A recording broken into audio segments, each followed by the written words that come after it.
महायुति की जीत देख करके आखिर क्यों बौखलाएं उद्धव ठाकरे। महाराष्ट्र में महाविकास अघाड़ी की रैली में गूंजा वीर सावरकर का गाना। खामोश हो गए वीर सावरकर का अपमान करने वाले राहुल गांधी। नमस्कार, स्वागत है आपका। आप देख रहे हैं द न्यूज और मैं रानी गुप्ता आपके साथ। इस वक्त की बड़ी खबर सामने आ रही है महाराष्ट्र से। आपको बता दें कि महाविकास अघाड़ी की रैली में वीर सावरकर का गीत गुनगुनाया गया, जिसके बाद मंच पर बैठे राहुल गांधी और मल्लिकार्जुन खड़गे पूरी तरीके से चुपचाप नजर आए। दरअसल आपको बता दें कि ऐसा देखने को मिला है कि कई दफा राहुल गांधी ने वीर सावरकर को लेकर के विवादित और अपमानजनक टिप्पणी की है। हालांकि इन टिप्पणियों को लेकर के राहुल गांधी के खिलाफ केस भी दर्ज हो गए हैं, लेकिन जब बारी महाराष्ट्र चुनाव की है तो ऐसे में राहुल गांधी मंच पर खामोश बैठे दिखाई दिए, जिस मंच से वीर सावरकर को लेकर के गाना गूंज उठा। तो वहीं दूसरी ओर आपको बता दें कि महायुति की जीत देख करके उद्धव ठाकरे पूरी तरीके से बौखला चुके हैं। उन्होंने अपनी पार्टी यानी कि उद्धव ठाकरे गुट की घोषणा पत्र को रिलीज किया है और यहां पर उनका ये कहना है कि जो धारावी प्रोजेक्ट है उसे वो रद्द कर देंगे और धारावी का जो निर्माण कार्य है, विकास कार्य है, वो उनकी पार्टी सत्ता में आने के बाद खुद करेगी। इतना ही नहीं, उन्होंने ये भी कहा है अपने घोषणा पत्र के जरिए कि जो लड़कियों को मुफ्त में शिक्षा दी जाती है, ठीक उसी तरीके की शिक्षा लड़कों को भी मुफ्त में दी जाएगी। बता दें, जहां एक तरफ महाराष्ट्र विधानसभा को लेकर के प्रचार पूरी तरीके से उफान पर है, तो वहीं इस गर्म माहौल में सूबे की राजधानी मुंबई के बांद्रा कुर्ला कॉम्प्लेक्स में महाविकास अघाड़ी की बैठक बीते बुधवार को आयोजित की गई। इस खास बैठक में लोकसभा में विपक्ष के नेता राहुल गांधी, कांग्रेस अध्यक्ष मल्लिकार्जुन खड़गे, उद्धव ठाकरे और शरद पवार मौजूद रहे। इस खास बैठक के बीच में अचानक एक नेता ने मंच पर वीर सावरकर का लिखा गीत गाया, जिससे सब तरफ मानो हलचल पैदा हो गई।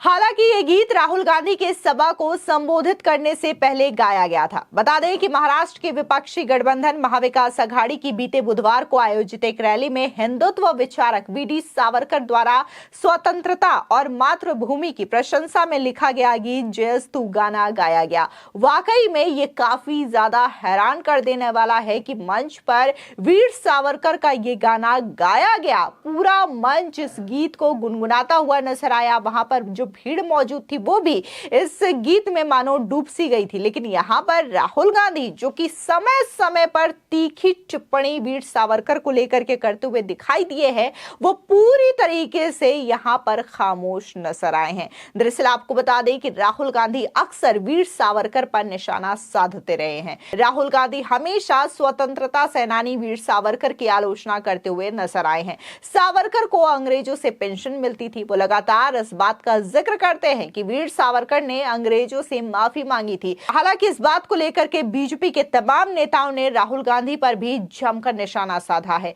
इस बात को लेकर के देश की कई पुलिस स्टेशंस में राहुल गांधी के खिलाफ शिकायत भी दर्ज की गई है। कई बार राहुल गांधी को वीर सावरकर के अपमान मामले को लेकर के कोर्ट में चक्कर भी लगाना पड़ा है। ऐसे में आपको बता दें, न सिर्फ आम जनता ने राहुल गांधी के खिलाफ ये केसेस दर्ज करवाए हैं, बल्कि खुद वीर सावरकर के पोते ने भी राहुल गांधी के खिलाफ केस दर्ज करवाया, क्योंकि उन्होंने वीर सावरकर का अपमान किया, उनको लेकर के टिप्पणी की है। अब ऐसे में यह हैरान कर देने वाला होता है कि जिस वीर सावरकर को लेकर के राहुल गांधी ने इतनी बार कड़ी आलोचना की गई हो, उनका गाना बज रहा हो, लेकिन वो खामोशी से मंच पर बैठे नजर आते हैं। आपको याद दिला दें कि सोशल मीडिया प्लेटफॉर्म पर कई दफा राहुल गांधी बकायदा ये पोस्ट भी कर चुके हैं कि मेरा नाम सावरकर नहीं राहुल गांधी है। तो वहीं दूसरी ओर आपको बता दें कि तमाम अटकलों का बाजार गर्म है। सवाल उठ रहे हैं ये भी कि आखिर महाविकास अघाड़ी के किसी भी नेता ने अब तक राहुल गांधी के द्वारा जो वीर सावरकर को लेकर के टिप्पणी की गई है उस पर कोई भी जवाब क्यों नहीं दिया गया है। एमवीए ने अपने घोषणा पत्र भी इस बैठक में जारी कर दिया है। दरअसल आपको बता दें, दूसरी ओर महाराष्ट्र के पूर्व मुख्यमंत्री और उद्धव गुट के प्रमुख उद्धव ठाकरे ने महाराष्ट्र विधानसभा चुनाव के लिए 7 नवंबर को अपनी पार्टी का घोषणा पत्र रिलीज कर दिया है, जिसमें सभी छात्रों को मुफ्त शिक्षा और आवश्यक वस्तुओं की कीमतों को स्थिर करने के आश्वासन दिए गए हैं। इसके साथ ही ठाकरे ने अपने घोषणा पत्र में अडानी ग्रुप को दिए गए धारावी पुनर्विकास परियोजना को रद्द करने का वादा भी किया है। उद्धव ठाकरे ने कहा है कि जिस तरीके से महाराष्ट्र में छात्राओं को सरकारी नीति के तहत मुफ्त शिक्षा मिल रही है, अगर एमवीए सत्ता में आई तो लड़कों को भी मुफ्त शिक्षा मिलेगी। आपको बता दें, इतना ही नहीं, यहां पर देखने को मिला है कि जिस तरीके की बातें महाविकास अघाड़ी कर रहा है, तो इसको लेकर के महायुति के नेता समय समय पर हमला भी बोल रहे हैं। इस बीच महाराष्ट्र के मुख्यमंत्री एकनाथ शिंदे का बयान भी सामने आया है। उन्होंने महाविकास अघाड़ी को लेकर के क्या कुछ कहा है, आप भी सुनिए। जिन्होंने लाडली बहन योजना को विरोध किया, जो कोर्ट में गए, उनकी नीयत झूठ है, नीयत में खोट है। और जिन्होंने विरोध किया है वो क्या लाडली बहना को पैसा देंगे? और हमारी लाडली बहना, उनका सरकार, महायुति की सरकार या फिर आएगी और हम जो बोलते हैं वही करेंगे। और जिन्होंने ये लाडली बहना के खिलाफ कोर्ट में गए, महालक्ष्मी लेकर आ रहे हैं सर, 3000 देंगे और स्टाइपेंड किसानों के लिए भी वादे किए हैं। ये वादे उन्होंने कई जगह किए हैं।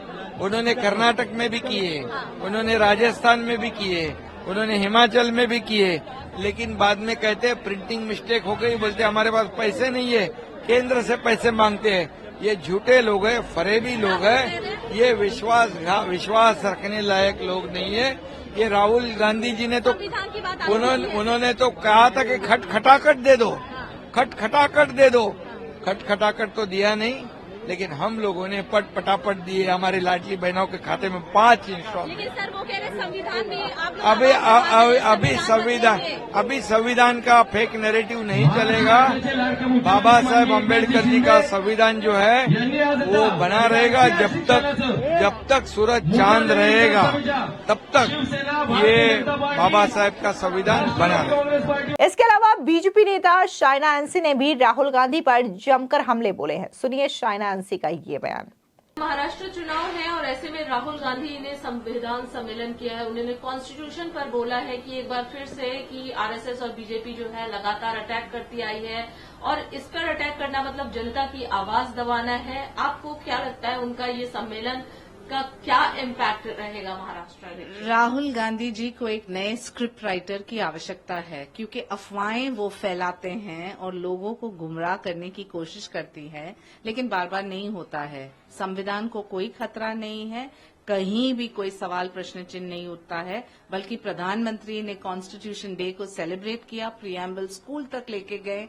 तो राहुल गांधी, आपका नैरेटिव बदल दीजिए, आपके स्क्रिप्ट राइटर को बदल दीजिए, क्योंकि जो सोच विचार नहीं है, आप घुमा फिरा के लोगों को फॉल्स नैरेटिव स्प्रेड करना चाहते हैं, लेकिन लोगों ने आपको ठुकराया है।